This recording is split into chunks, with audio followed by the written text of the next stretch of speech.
Awal Juli ini, sampailah saya ke kota Tianjin, kota 2 jam berjarak dari Beijing, kota bekas wilayah kolonial Prancis. Di sana ada perusahaan kimia, salah satu perusahaan kimia terbesar di dunia, TCC namanya. Mereka punya kemampuan mengurut asal produk mulai dari C-karbon, C1, lin, sampai C50. Bahkan ratusan mata rantai kimia lainnya mereka punya dengan berbagai finish produk yang berjumlah ribuan turunannya. Bahkan sampai produk kimia terkecil, nano nylon pengganti Kevlar tahan peluru, mereka juga punya. Kehadiran saya di sana atas undangan mereka diawali dengan sampel yang saya kirimkan 2 bulan sebelumnya. Kebetulan kami ada usaha milik keluarga, yaitu saya dan kakak saya di daerah Tapal Kuda, Jawa Timur. Usaha ini sudah 30 tahun lebih, di mana produknya kami kirim biasanya ke Eropa. Namun namanya usaha skala rumahan, ya kecil lah kapasitasnya. Ketika jadwal makan malam, di mana saya diatur untuk ketemu dengan tetua ahli kimia untuk berdiskusi lebih lanjut, saya seakan makan malam dengan maestro alkemi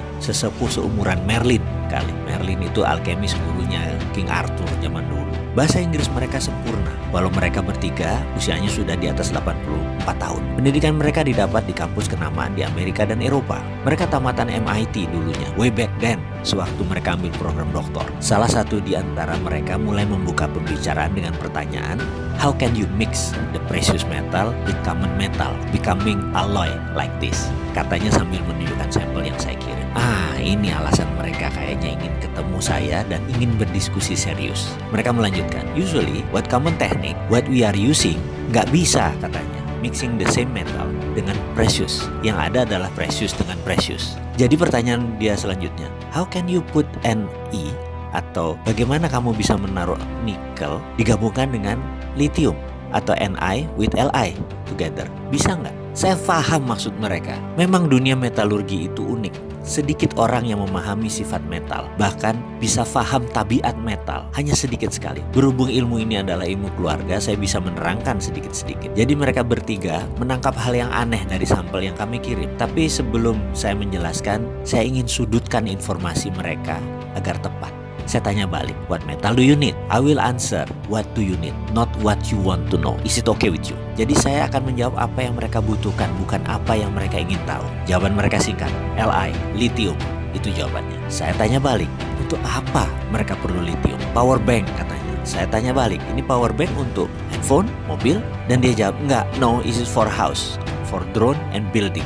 Mereka jawab. Asli saya terdiam, otak saya setengah kram. Makan malam Cina Muslim dengan Xi'an style, kambing muda yang lembut seakan tidak terkunyah jadinya. Saya bilang mohon penjelasan lebih lanjut. Hanya kalimat itu yang keluar dari mulut saya, yang dijelaskan dengan terjemahan singkat sebagai berikut. Bayangkan ada baterai yang bisa di-charge selagi listrik di rumah dipakai selama 4 jam. Lalu baterai tersebut akan dipakai selama 24 jam, seperti power banknya telepon. Jadi misalnya bayaran listrik kita yang biasanya 1 juta itu tinggal 20% atau tinggal 200 ribu. Karena kita hanya memakai 1/5 daya listrik per harinya, di mana sisanya 4/5-nya akan menggunakan power bank tadi. Dan mereka menarget harganya tidak lebih 14 juta rupiah, itu pun dengan margin keuntungan di atas 40%. Siapa sih yang nggak bisa beli power bank yang bisa menghasilkan 5.000 kilowatt dengan harga 14 juta yang bisa mengirit 80% biaya listrik bulanan? Saya bukan kepikir masalah siapa yang akan beli power bank tersebut, tetapi daya listrik PLN yang Indonesia saat ini lagi bangun jadi akan sia-sia karena menurunnya kebutuhan rumah tangga karena daya listriknya tidak diperlukan lagi karena semuanya sudah bisa di-save di power bank. Penjualan